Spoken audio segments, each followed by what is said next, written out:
메리 크리스마스. 소리가 너무 작은데요. 메리 크리스마스. 감사합니다. 오늘은 성탄절입니다. 아기 예수 탄생을 기뻐하며 감사하며 하나님께 경건한 마음으로 예배 드리도록 하겠습니다.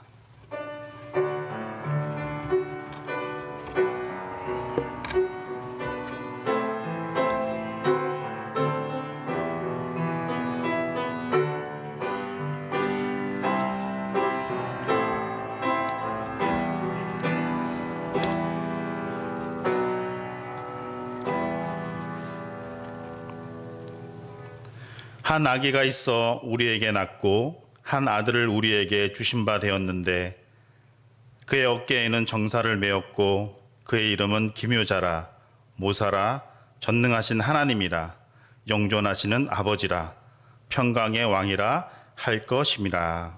아멘.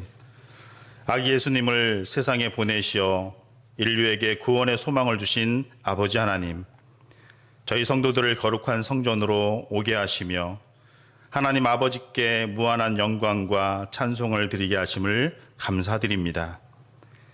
일찍이 죄로 말미암아 영원히 죽을 수밖에 없는 인간들에게 구원의 기쁜 소식을 주시고 하나님의 백성들이 되게 하셨으니 예수 그리스도를 주님으로 모시고 올바른 신앙생활을 하도록 인도하여 주시옵소서.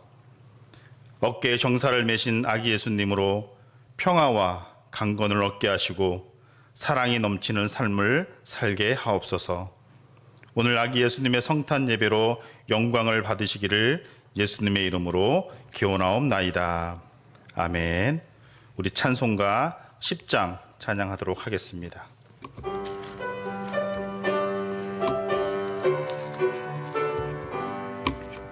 전능왕 오셔서 주 이름 찬송케 하옵소서. 영광과 권능의 성부여 오셔서 우리를 다스려 주옵소서. 강생한 성자여 오셔서 기도를 들으소서. 택하신 백성들 복 내려 주시고 거룩한 마음을 주옵소서. 위로의 주 성령 오셔서 큰 증거 주옵소서. 전능한 주시여 각 사람 마음에서 떠나지 마시고 계십소서. 성삼위일체께 한없는 찬송을 드립니다.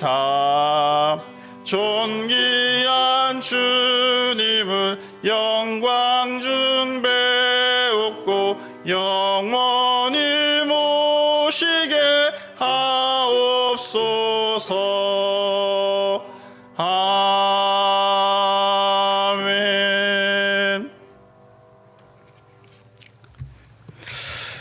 우리 교독문 120번 성탄절 2번을 교독하도록 하겠습니다.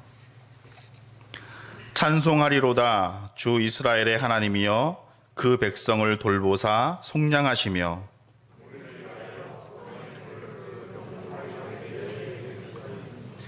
이것은 주께서 예로부터 거룩한 선지자의 입으로 말씀하신 바와 같이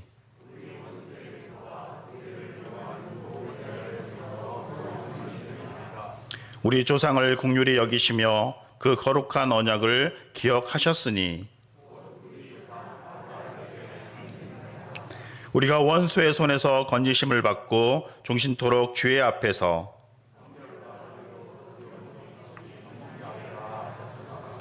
이는 우리 하나님의 긍휼로 인함이라. 이로써 돕는 해가 위로부터 우리에게 임하여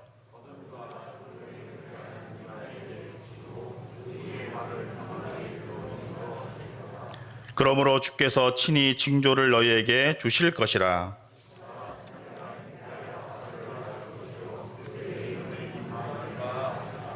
아멘.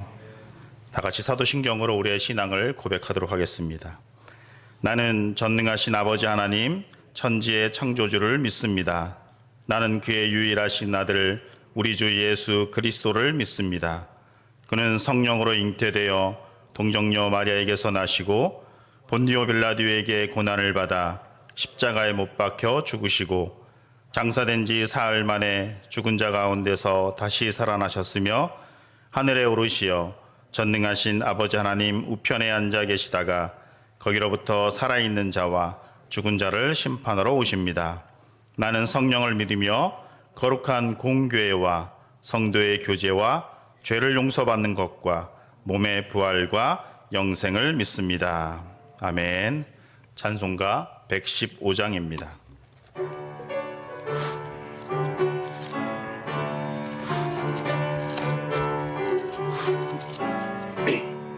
기쁘다 구주 오셨네. 만백성 맞으라.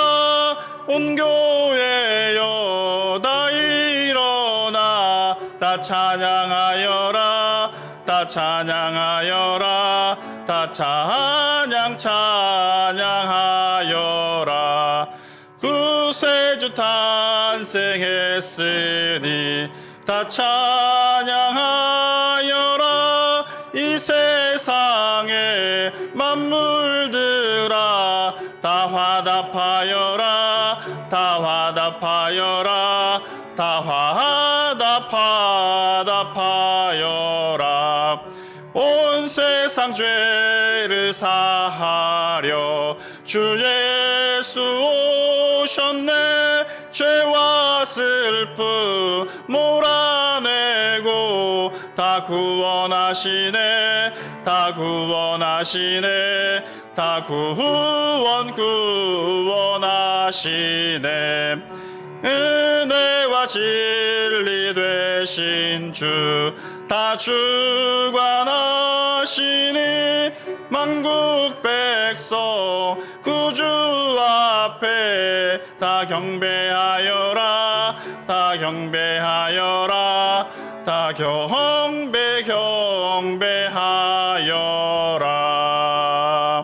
아멘.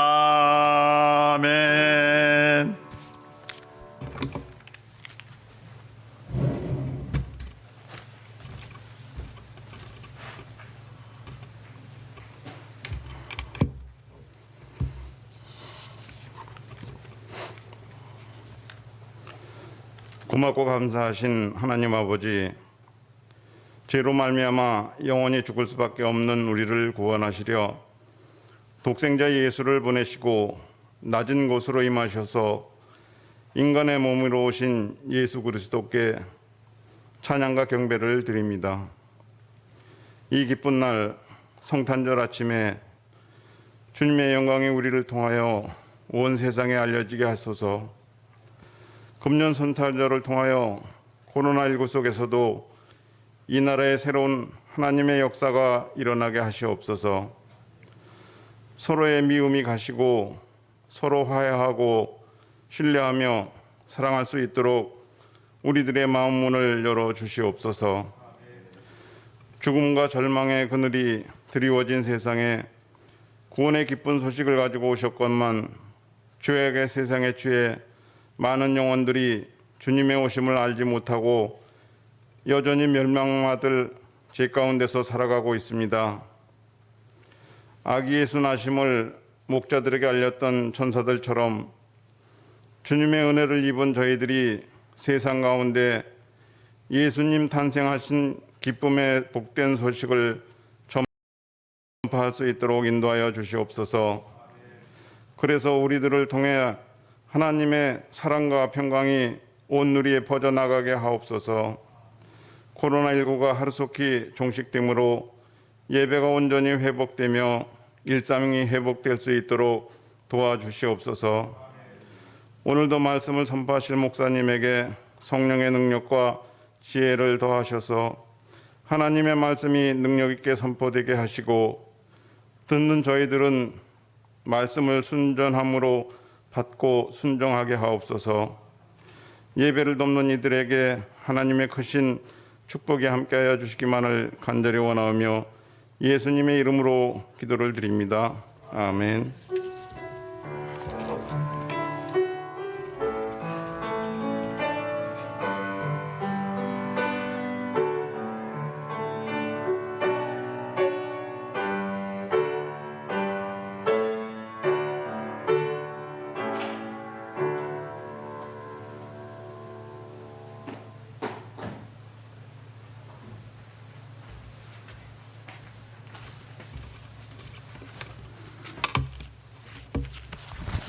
오늘 우리에게 주신 하나님의 말씀은 마태복음입니다. 마태복음 2장 1절부터 3절, 10절부터 12절까지입니다. 마태복음 2장 1절부터 3절, 10절부터 12절까지입니다. 하나님 말씀 봉독합니다. 헤로드 왕 때에 예수께서 베들레헴에서 나심에 동방부로부터 박사들이 예루살렘에 이르러 말하되 유대인의 왕으로 나신 이가 어디 계시냐? 우리가 동방에서 그의 별을 보고 그에게 경배하러 왔노라 하니 헤로드 왕과 온 예루살렘이 듣고 소동한지라. 10절입니다. 그들이 별을 보고 매우 크게 기뻐하고 기뻐하더라. 집에 들어가 아기와 그의 어머니 마리아가 함께 있는 것을 보고 엎드려 아기께 경배하고 보배압을 열어 황금과 유향과 모략을 예물로 드리니라. 그들은 꿈에 헤롯에게로 돌아가지 말라 지시함을 받아 다른 길로 고국에 돌아가니라. 아멘. 메리 크리스마스. 크게 한 번 더 합시다. 메리 크리스마스. 성탄절은 기쁜 날이죠. 그렇지 않습니까? 성탄절은 힘들어도 기뻐하는 날인 줄 믿습니다. 여러분 기뻐하세요. 기쁨이 가득하시기를 바랍니다. 한방눈이 세상에 펑펑 내릴 때에 온 세상에 가득 내리듯 이 성탄의 기쁨이 온 세상에 온 누리에 가득하기를 축복합니다. 여러분의 가정 가운데도 성탄의 기쁨이 가득하기를 주의 이름으로 축복합니다. 성탄절 하면 혹시 생각나는 게 있나요? 성탄절, 우리에게는 참으로 좋은 추억들이 있죠. 또한 많은 기억들이 있습니다. 저에게도 성탄절의 기억이 참 많아요. 그 중에 설교를 준비하면서 뭐가 가장 생각나나 생각해 보니까 제가 노량진에서 중등부 교사를 하고 있을 때요. 그때에 성탄절 이브날 이제 아이들과 함께 거리를 새벽송했던 게 생각나더라고요. 그때 중등부 아이들이 한 100명이 모였어요. 100명이 모여서 다 지금 가운처럼 가운을 입었어요. 그리고 손에 종이컵 있죠. 종이컵을 뚫어서 초를 꽂아서 그 촛불을 들고 나갔어요. 근데 노량진이 학원가입니다. 예, 사람이 어마어마하게 많아요. 그 많은 그 성탄 이브날 저녁에 학생들이 생각해보세요. 하얀 가운을 입고 손에 촛불을 들고 한 줄로 길게 서서 고요한 밤 거룩한 밤 찬양을 부는 그 모습을 한번 상상해 보세요. 사람들의 시선이 다 아이들에게로 집중됐고요.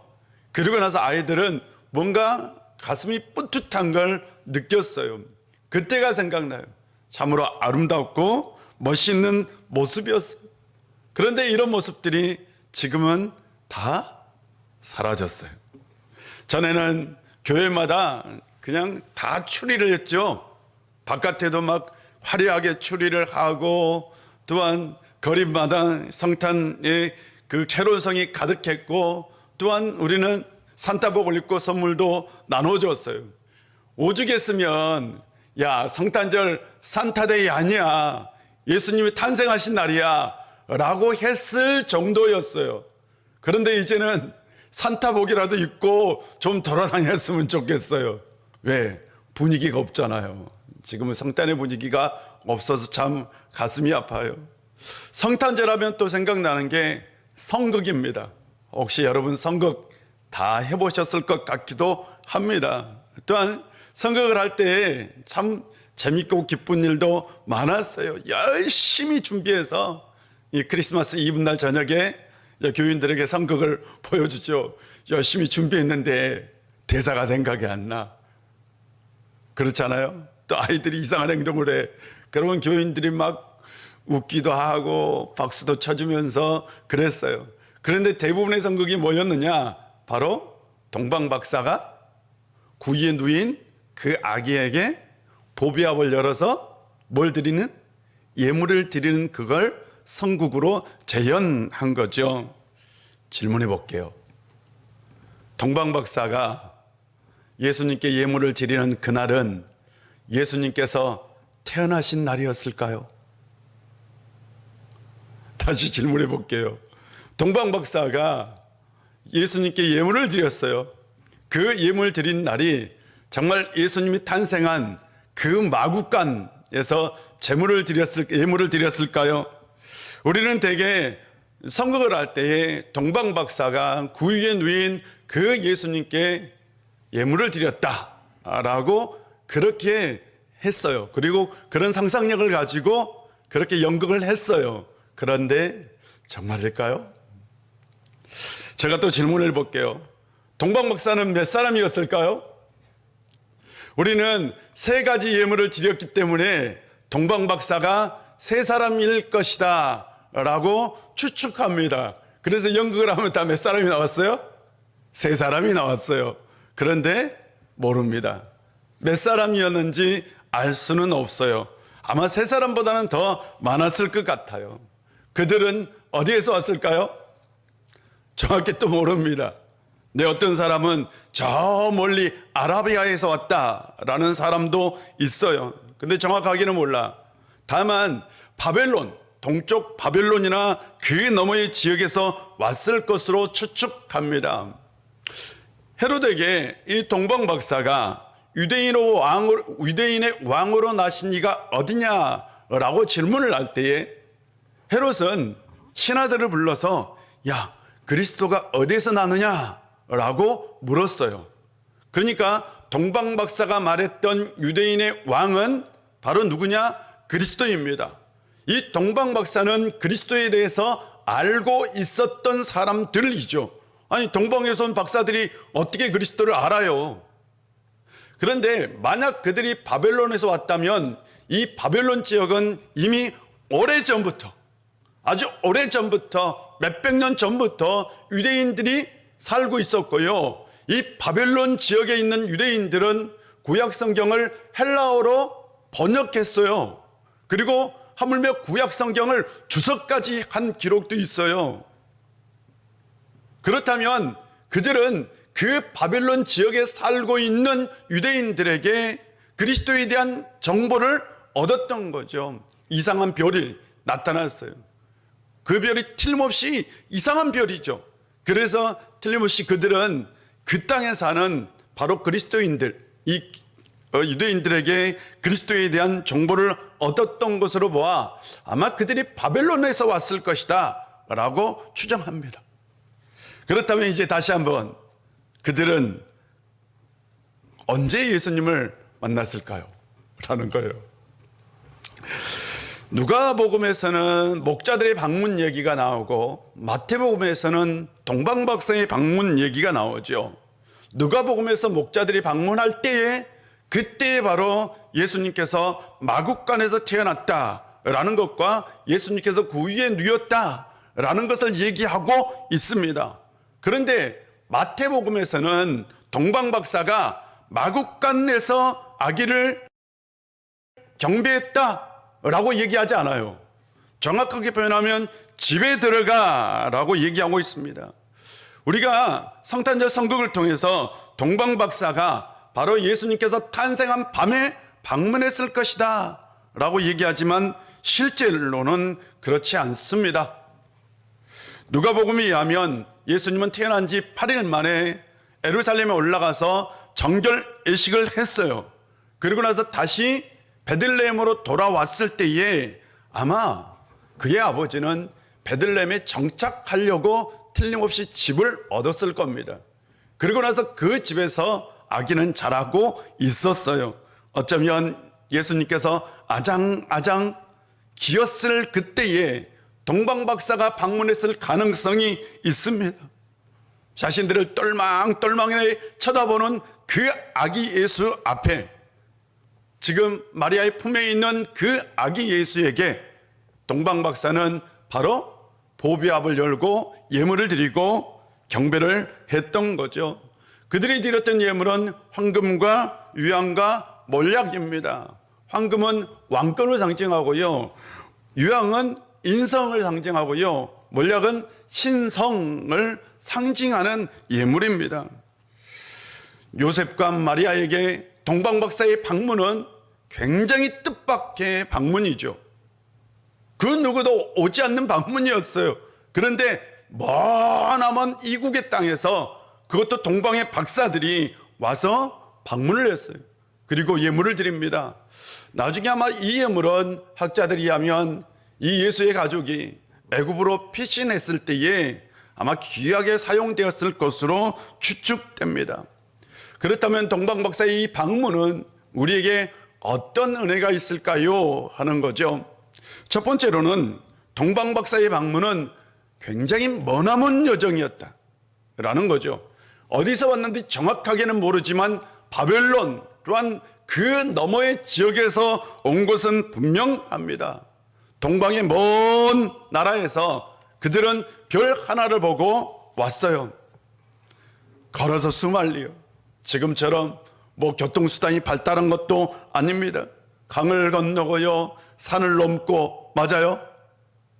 밤에는 추위 속에서, 낮에는 더위와 함께 싸우면서 몇 달을, 아니 1년 이상을 그들은 걸었을 겁니다. 딱 하나, 이유가 딱 하나요. 유대인들이 말하는 그 그리스도, 그를 만나고 싶은 마음뿐이었어요.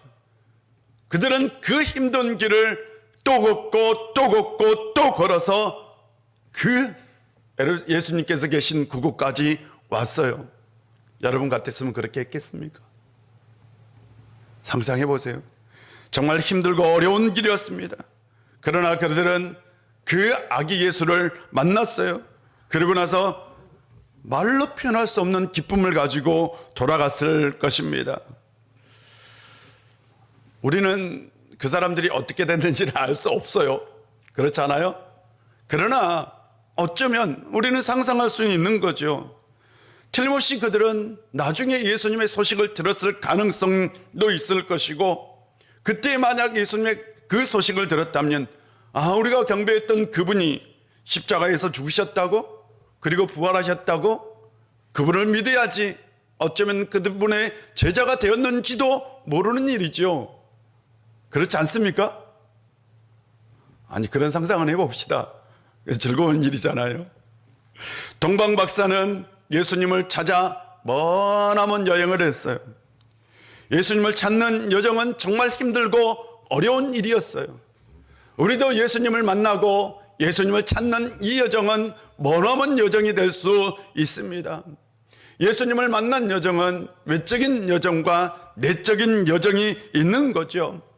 이 시대에 필요한 여정은 바로 내적인 여정입니다.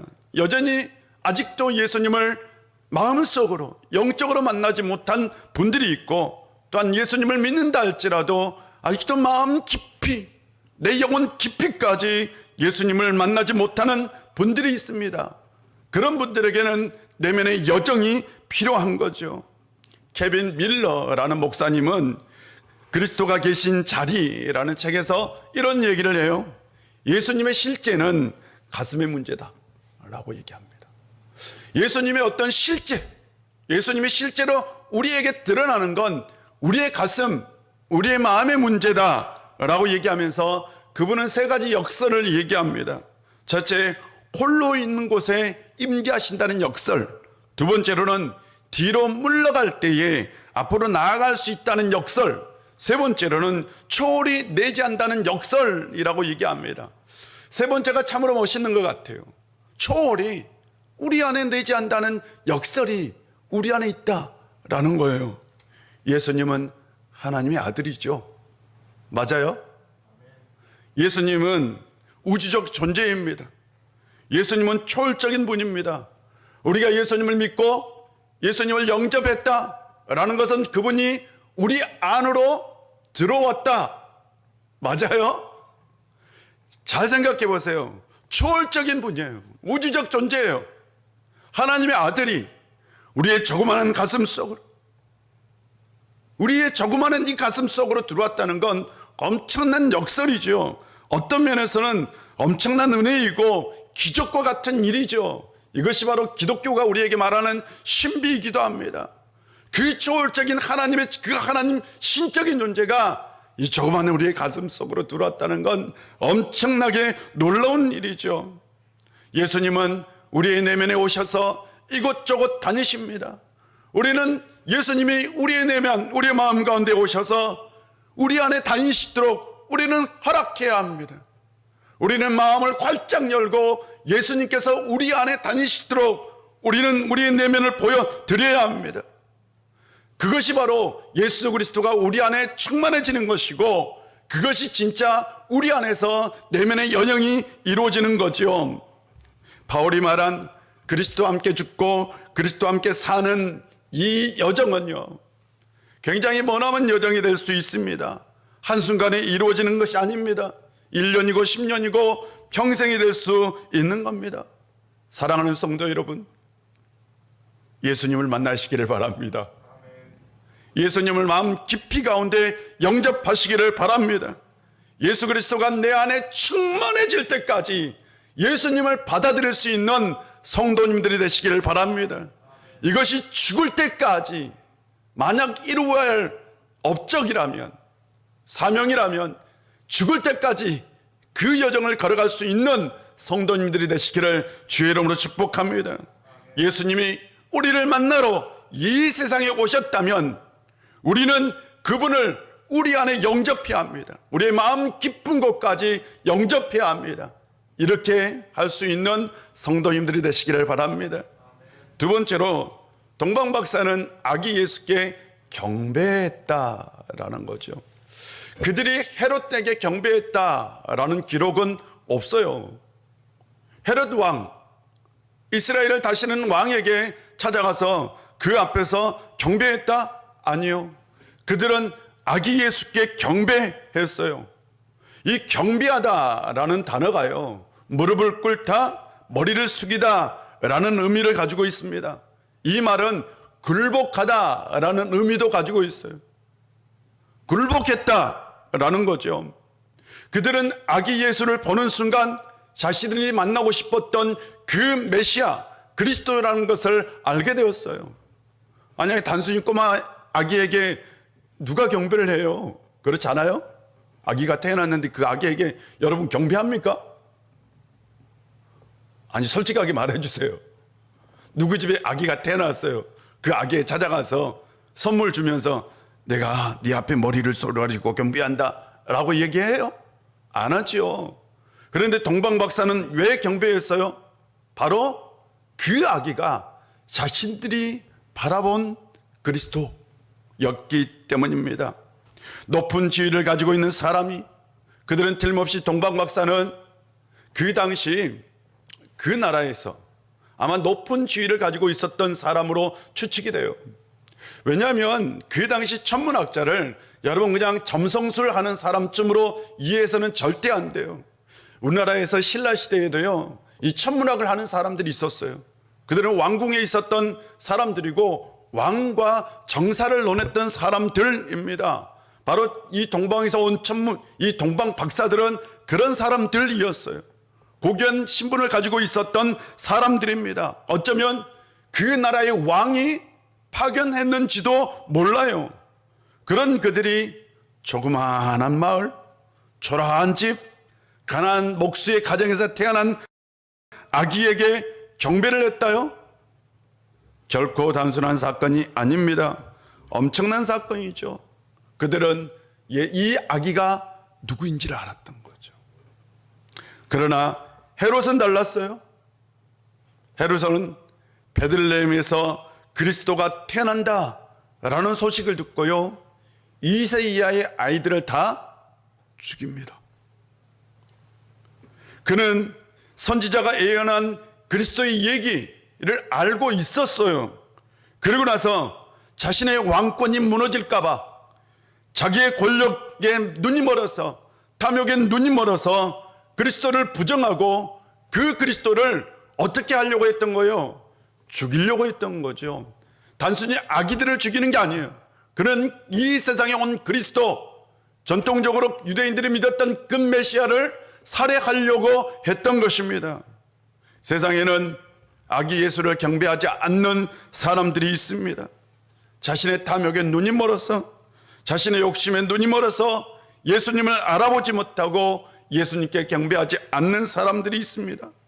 예수님은 분명히 하나님의 아들로 육신의 옷을 입고 이 세상에 오셨어요. 사람처럼 이 세상에 태어났어요. 그분은 우리를 구원하기 위해서 오셨습니다. 그분은 우리를 죽음으로부터, 고통으로부터, 죄악으로부터 구원하기 위해서 오셨습니다. 우리는 그분 앞에 엄청난 은혜를 누리고 있는 겁니다. 그러므로 우리는 그분 앞에 꿇어 경배해야 하는 거죠. 성탄절은 바로 아기 예수 앞에 경배하는 날이기도 하죠. 그 앞에 무릎을 꿇는 날이고, 나를 굴복시키는 날이고, 나 자신을 드리는 날이 바로 성탄절입니다.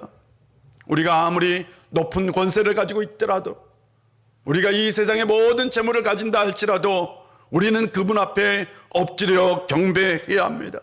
성탄절은 교만의 싹을 자르는 날입니다. 세상에 교만한 사람들이 참으로 많아요.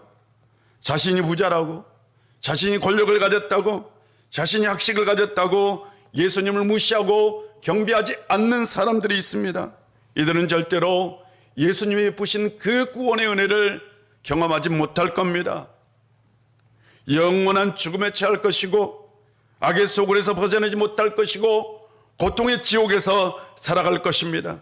그분을 경배하는 자만이 그분이 주시는 구원의 은혜를 누릴 수 있습니다. 사랑하는 성도 여러분, 예수님 앞에 진정한 경배를 드릴 수 있는 성도님들이 되시기를 바랍니다. 세 번째, 동방 박사는 귀중한 예물을 드렸죠. 맞아요?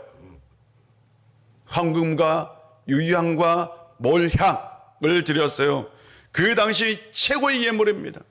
자신들이 드릴 수 있는 가장 좋은 예물을 드렸던 거예요. 단순히 아기에게 준 게 아닙니다. 그들은 자신들이 만난 그리스도에게 그 예물을 드린 거죠. 그분은 자신들보다 귀한 존재였고, 장차 이 세상에서 큰 일을 하실 분이라는 것을 알았던 거죠. 자신들의 눈앞에 있는 아기가 나중에 이 세상을 변화시킬 놀라운 사람이 될 것이라는 기대를 가지고 그들은 자신들이 준비한 최고의 예물을 드렸던 거예요. 여러분은 어떤 마음으로 하나님 앞에 예물을 드리고 있습니까? 제가 대학원에서 박사과정을 할 때요, 저에게 도움을 주셨던 분들이 참으로 많아요. 그 중에 두 학기를 도움을 주셨던 분이 있어요. 두 학기가 굉장히 등록금 비싸요. 한 학기 등록금이. 제가 졸업할 때쯤 어떤 선물을 드릴까? 그런데 이분이 굉장히 부자세요. 그래서 드릴 게 없어요. 그냥 부족한 게 뭐가 있겠어요? 제가 드릴 수 있는 게 또 뭐가 있겠어요? 그런데 하루는 제 동생이 이 꿀을 하나 주고, 꿀을 하나 주는데, 야, 이 꿀 정말 귀한 거다. 이거 희귀한 거야. 장인이 아주 장인이 강원도에서 귀촌을 했는데 어렵게 이렇게 딴 꿀이래요. 그러면서 꿀 한 병을 줘요. 아주 희귀한, 지금도 생각이 안 나요. 무슨 꿀인지. 희귀한 꿀이래요. 저는 먹어본 적도 없어요, 그 꿀을. 제가 먹지도 못했어요. 그래? 참 고맙다. 그러고 나서 그 꿀과, 그리고 1년 동안 정말 막 박사 논문 힘들게 썼거든요. 힘들어요, 논문 하나 쓰는 게. 그 논문과 함께 드렸어요. 왜? 내가 받은 은혜가 있기 때문에요. 그렇지 않아요? 제가 받았잖아요, 은혜를. 그렇기 때문에 나에게 가장 귀하다고 하는 것을 저는 드리고 싶었던 거예요. 사람은 참으로 신기한 동물입니다. 받은 만큼 하나님께 드리죠. 많이 받은 사람은 많이 드리는 거죠. 적게 받은 사람은 적게 드리는 거죠. 이건 누가 뭐라 할 수 없어요. 중요한 건 많이 받은 사람이 적게 드릴 때 문제가 되는 거죠. 여러분, 많이 받았어요? 많이 드리고요. 적게 받았어요? 적게 드리는 문제가 없다니까요. 늘 많이 받았다고 생각하는데 적게 드리는 게 문제가 될 수 있는 겁니다. 하나님 은혜가 많다면 그만큼 여러분이 가지고 있는 귀한 것을 드릴 수 있는 성도님들이 되시기를 바랍니다. 제가 대학원을 다닐 때 저는 제가 서원을 했어요. 내가 목사가 되겠다고 하나님께 서원을 했어요.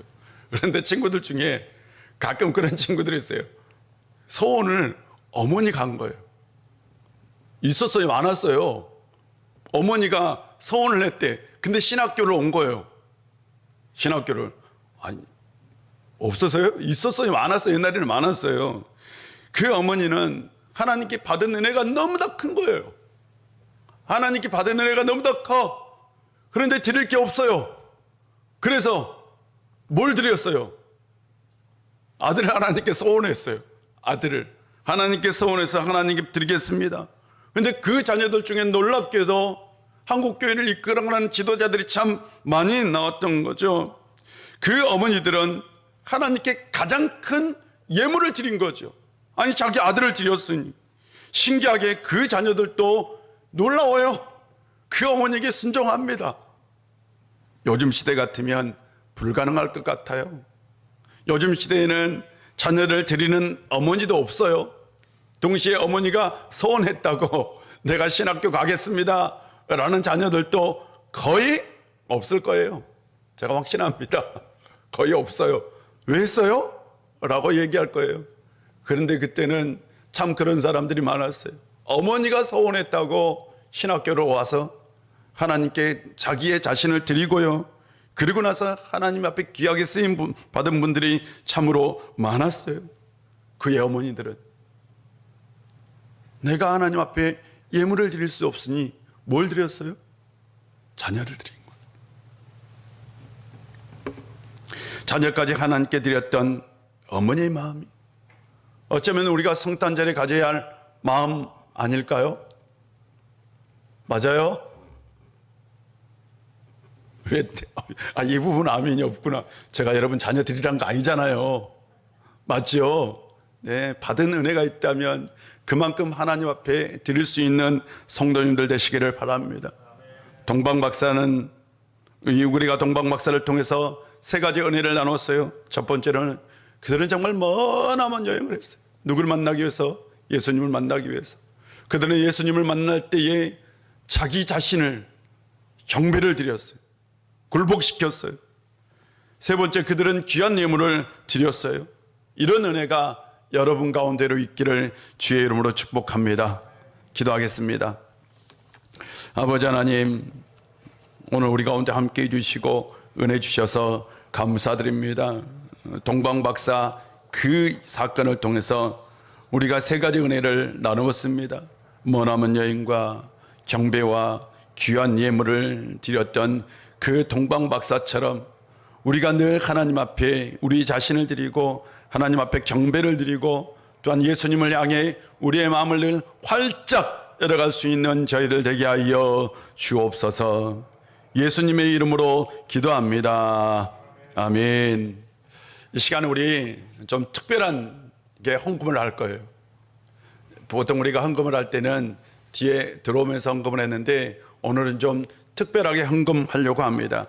마치 우리가 동방박사다. 나가 이 시간 따라해 봅시다. 나는 동방박사다. 동방박사의 마음으로 드렸으면 좋겠어요. 동방박사가 아기 예수를 보고 그 앞에 세 가지 예물을 드렸던 것처럼 여러분이 이 시간 하나님 앞에 준비한 이 성탄 예물을 그 동방박사의 마음으로 드리면 어떨까라는 마음을 가지고 이 시간 준비했어요. 이 시간 우리 다 같이 찬송을 하면서 예물을 드릴 거예요. 예물을 드릴 때에 이쪽 이 두 줄 분들은 이 줄로 나오셔서 여기에 예물을 드리고 가운데로 나가세요. 이쪽 분들은 이 줄로 나와서 여기서 예물을 드리고 가운데로 가시면 되겠습니다. 이 시간 우리 찬송하면서 아기 예수의 탄생을 기뻐하며 정말 기쁜 마음이 있었으면 좋겠어요. 하나님께 감사하면서 그 마음을 담아 하나님 앞에 내가 예물을 드립니다. 동방박사처럼 예물을 드립니다 라고 예물을 드리고요. 가족 단위로 오신 분이 있잖아요. 가족 부부로 왔다든지 또한 가족으로 왔다든지 그분은 네 분이 같이 서서요. 그냥 한 줄로 서서 동시에 예물을 드리고 그리고 나서 이렇게 돌아가시면 되겠. 전도사님 이 예물 조금 이쪽만큼, 이건 조금 이쪽만 좀 해주세요. 네. 자, 지금부터 이제 찬송가 122장 찬송하면서 우리 나와서 하나님 앞에 예물을 드리도록 하겠습니다.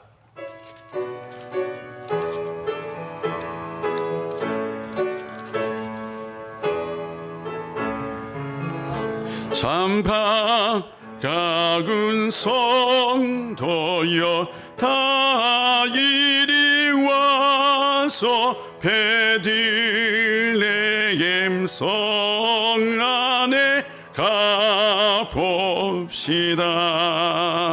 저 구유에 누이신 아기를 보고 엎드려 절하세 엎드려 절하세 엎드려 절하세 구주 나셨네. 저 천사여 찬송을 높이 불러서 이 광활한 천지에 울리어라. 주 하나님 앞에서는 도여 엎드려 절하세 엎드려 절하세 엎드려 절하세 구주 나셨네. 이 세상에 주께서 탄생할 때에 참신과 참 사람이 되시려고 저 동정 연못에서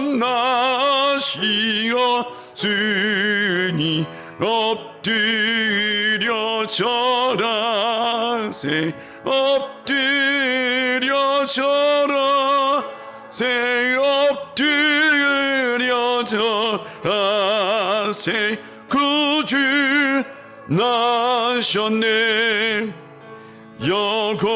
여호와의 말씀이 육신을 입어 날 구원할 구주가 되셨도다. 늘 감사한 찬송을 주 앞에 드려 엎드려 절하세 엎드려 절하세 엎드려 절하세 구주 나셔 엎드려 절하세 엎드려 절하세 엎드려 절하세 엎드려 절하세 구주 나셨네. 아멘. 기도하겠습니다. 이 세상에 구주로 오신 예수님을 찬양합니다. 온 마음과 온 힘을 다해 감사드립니다. 예수님의 탄생을 기뻐하는 동방박사처럼 저희들도 기쁜 마음으로 예물을 드렸습니다. 항상 우리의 삶 가운데 기쁨이 충만하게 하옵소서. 우리는 항상 물질의 부족함 속에 살아갑니다. 실제로는 건강한 삶보다는 공허한 마음이 더 큽니다. 주님, 구세주로 이 땅 가운데 오신 주님, 우리의 삶 가운데, 우리의 고통 가운데, 우리의 아픔 가운데로 오신 주님, 우리의 허전하고 텅 빈 마음에 오셔서 생명의 충만함으로 가득 채워 주시옵소서. 뿐만 아니라 실제적인 삶 가운데서도 하늘의 복이 가득하게 하옵소서. 전염병으로 인하여 사람들의 마음에 두려움과 분노가 가득합니다. 이 땅 가운데 오신 주님, 그들 마음 가운데 있는 두려움과 분노를 제거하여 주시고 평안을 주시고 복을 주시고 형통의 은혜를 주옵소서. 뿐만 아니라 생명의 역사가 그들 가운데 있게 하여 주옵소서. 오늘 우리는 기쁜 마음으로 예물을 드렸습니다. 온 마음을 다해 예물을 드렸습니다. 최선을 다해 예물을 드렸습니다. 우리가 드리는 것이 받는 것보다 부족하다 할지라도 주님께서 기쁘게 흠망하여 주시고 어려움 가운데 예물을 드리는 성도님들 한 분 한 분을 다 기억하여 주시고 더 복되고 기쁨이 가득한 삶 되게 하여 주옵소서. 오늘의 기쁨이 내일로 이어지고 오늘의 기쁨이 내년까지 이어져서 늘 우리가 주님의 은총 아래 살게 하여 주옵소서. 이 은혜가 병상에 있거나 군에 있거나 지방에 있거나 교회에 있거나 기타 여러 가지 사정으로 이 예배에 참석하지 못한 이들에게도 함께하여 주옵소서. 예수님의 이름으로 봉헌 기도 드립니다. 아멘.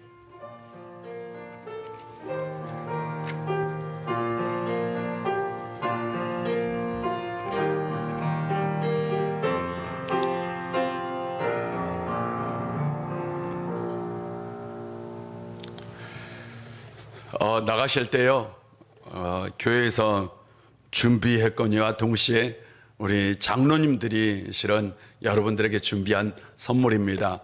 나갈 때 꼭 받아서 나가시고요. 집에 가서 열어보시고, 와, 오늘은 이거 먹는 날이구나. 함께 좀 기뻐하고, 가정에서 같이 기도하고, 또 은혜도 같이 나눴으면 좋겠습니다. 그리고 꼭 성탄절에는 기쁜 시간을 좀 보냈으면 좋겠어요. 가족들하고 꼭 기쁨의 시간을 보내기를 바랍니다. 이 시간 우리 특별한 순서를 하나 더 갖겠습니다. 이번에 가족으로 오신 분들은 가족들의 손을 한번 잡아봅시다. 가족들의 손을 잡자고요. 네. 왜 집에서 안 잡아요? 권사님이 장로님 옆으로 오셔야지. 이현옥 권사님, 장로님 옆으로 오세요. 네. 부부 이수영 권사님, 장로님 옆으로 오세요. 가족들 떨어져 있는 분들은 가족들이 다시 앉으세요.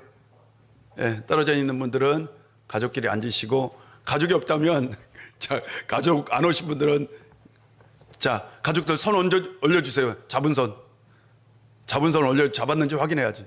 네, 잡았는지. 네, 가족들 생각보다 가족들이 많이 안 오셨구나. 네, 가족 안 오신 분들은 우리 가족들이 어디에 있어요? 여러분? 여기에 있죠? 여러분 다 가족들이 어디에 있어요? 여기에 있죠? 이 시간 우리 가족들의 손을 잡고 또한 가족들의 가족들을 마음에 품고 이 시간 기도하는 시간을 갖겠습니다. 이 시간 기도할 때에 하나님 2022년에는 더욱더 복된 가정 되게 해주시고 또한 우리 가정이 정말 하나님 앞에 경배를 드릴 수 있는 가정, 하나님 앞에 모든 것을 드릴 수 있는 가정, 하나님 앞에 늘 하나님이 기뻐하는 가정 될 수 있도록 하나님 도와주세요 라고 이 시간 우리 한 2분 정도로 다 같이 우리 가족들을 위해서 기도하는 시간을 갖겠습니다. 기도합니다. 아버지 하나님, 이 시간 우리 가운데 함께 해주시고 은혜 주셔서 감사합니다. 이 세상에서 가장 중요한 게 가족이고 가정입니다. 가장 소중한 존재입니다. 아버지 하나님, 모두가 다 한 마음이 되어서 하나님을 찬양하고 하나님 앞에 경배하고 하나님 앞에 헌신할 수 있는 가정 되게 하여 주시옵시고, 또한 모든 가정들이 다 예수님을 깊이 있게 만날 수 있는 우리 가족들 되게 하여 주옵소서. 뿐만 아니라 모든 가정들이 늘 주님 앞에 귀한 것을 드리게 하여 주시옵소서. 아버지 하나님, 이 시간 가족의 소원을 담아서 기도하는 가정들도 있습니다. 그 기도에 꼭 응답하여 주시고 늘 화목하고 복되고 주님 안에서 기쁨이 넘치는 가정 되게 하여 주시옵소서.